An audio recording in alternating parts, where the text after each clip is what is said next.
Vamos continuar. Quarta lição, para terminarmos. Acabou meu tempo aí já? Não, né? Quarta lição, cuide do seu relacionamento com Deus. Cuide do seu relacionamento com Deus. Veja bem, a pergunta que a serpente fez para eles foi sobre o que eles podiam fazer. Então vocês não podem comer de toda a árvore do jardim? Agora a pergunta de Deus, do Criador, a primeira pergunta que Deus fez para o homem foi: onde está você? Versículo 9. Onde está você? Isso aqui é demais. Que Pai, que Deus, que Senhor. Se fosse eu, por que você fez isso?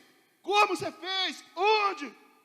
Mas o nosso Deus, o nosso Pai, o nosso Criador, que quem sabe você às vezes rejeita tanto, não serve como deveria.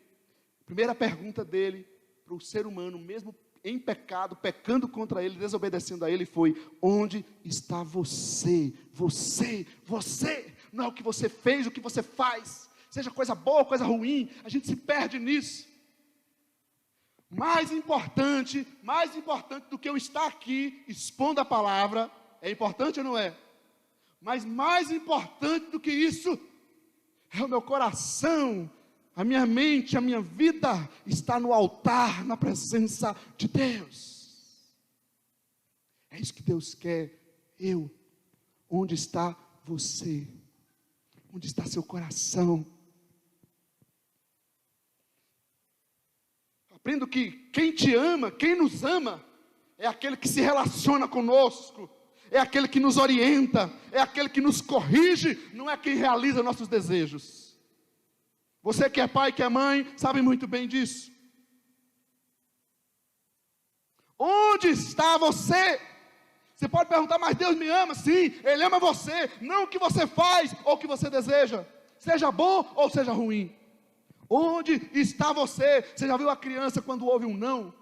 Tem umas crianças lindas, a criança falando é lindo. Ela diz: eu não gosto mais de você.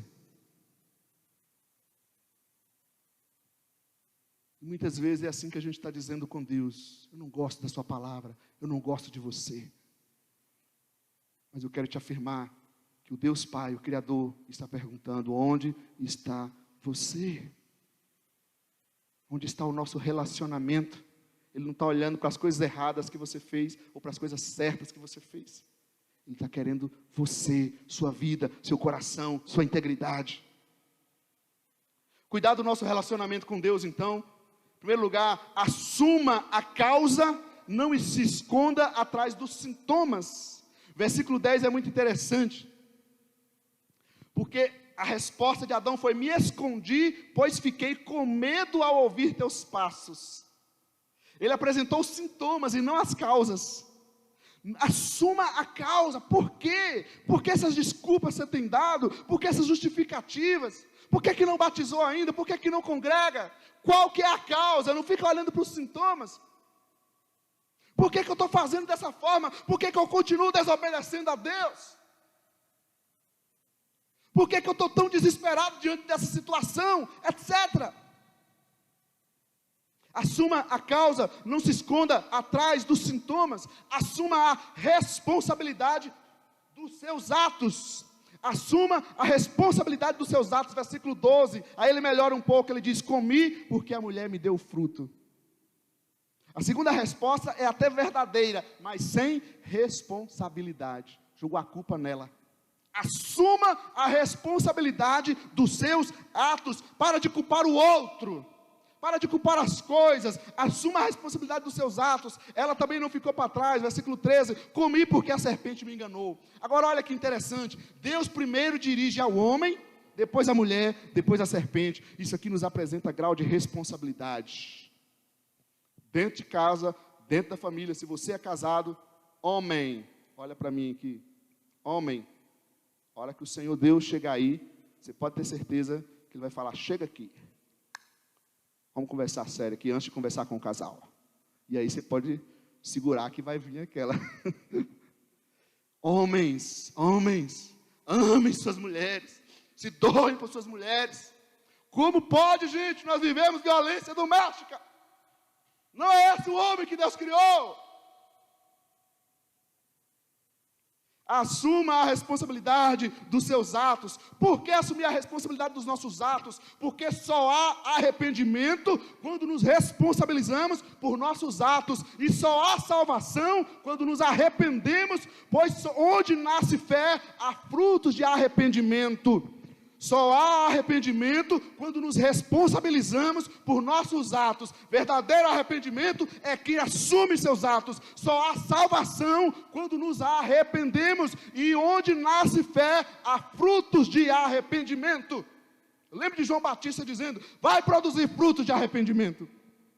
Tem um ditado, olha o ditado popularmente, que diz assim: errar é humano, insistir no erro, pode falar essa palavrinha, né? Burrice, ou melhor, falta de sabedoria.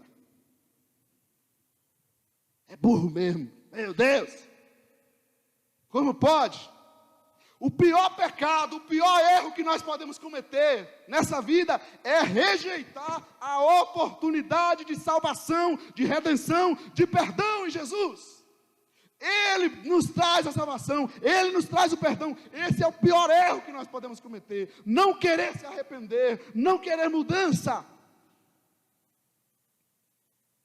A resposta que eles deveriam dar e que nós precisamos dar é: Deus, eu errei, eu pequei contra Ti, eu desobedeci. Deus, eu sou pecador.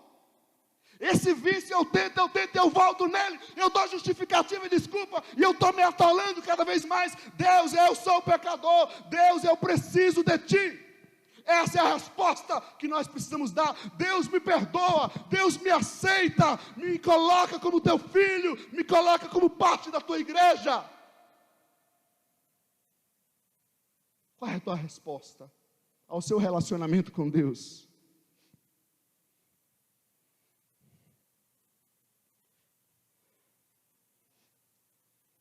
No versículo 14, então vem a sentença da serpente. Não há pergunta, não há diálogo nenhuma com a serpente. Isso é interessante, porque Deus não dialoga com rebeldia, com rebelde, com maligna. E aí nós vamos para o versículo 15. Diz o texto: porém, inimizade entre você e a mulher, entre sua descendência e o descendente dela, este lhe ferirá a cabeça e você lhe ferirá o calcanhar. Esse versículo, já no início, na primeira família, na base, é considerada como o primeiro evangelho. A primeira base do evangelho, do anúncio da salvação, já está aqui. Poderia citar vários textos, como eu disse, o segundo Adão, lá em Romanos 5:12 a 19, e outros textos, Gálatas 4:4, que fala que ele viria nascido de mulher, Jesus viria nascido de mulher. Aqui está o primeiro evangelho. E ele estreia com a sentença contra o mal, contra o maligno, que muitas vezes nós temos ignorado. Jesus morre, Jesus se entrega para vencer o maligno, aquele que tem nos tentado tirar da presença do Senhor. Isso significa que a nossa redenção, a nossa salvação, tem a ver com o governo de Deus e com a nossa necessidade de libertação. Agora, uma observação: a queda da humanidade, o primeiro pecado ocorreu aonde? Em família, em casa. Não foi no culto da igreja.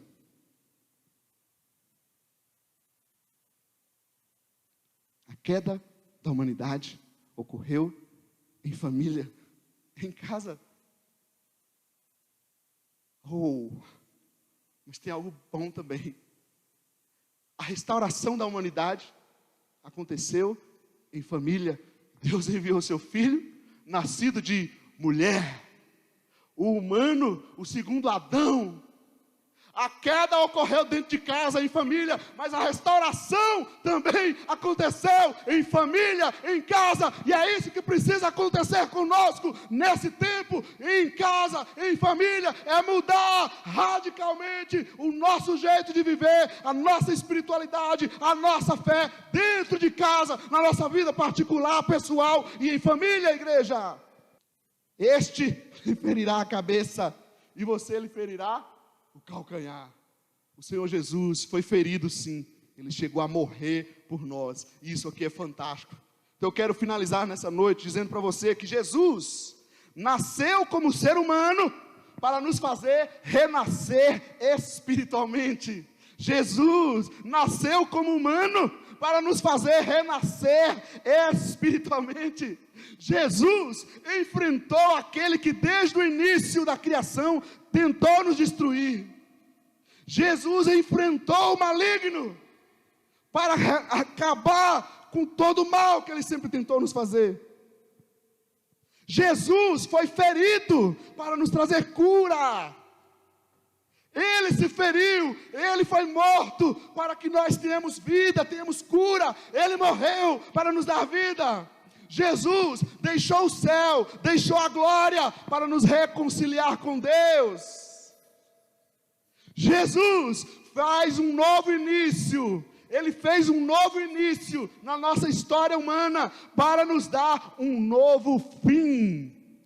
Jesus fez um novo início da história para nos dar um novo fim. Você quer terminar bem a tua vida como família, como ser humano? Então entra no novo início. Se torne uma nova criatura, se torne aquele que Jesus te fez para ser. Receba Jesus como seu Senhor, como seu Salvador. Confesse seus erros, seus pecados. Se você é cristão, se renova nele. Volte à Escritura Sagrada, deixe as impressões da serpente e volte àquilo que é a instrução da Escritura, porque Jesus fez um novo início para nos dar um novo fim. Um novo fim, um novo destino, e é o destino na sua presença, é o destino na eternidade, é um destino de esperança, é um destino de quem acredita numa vida em abundância, é um destino de quem supera as aflições, é um destino de pessoas que vão perseverar até o fim, até que Ele venha.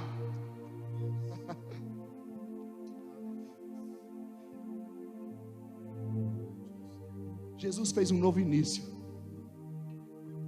Você quer reiniciar a sua vida?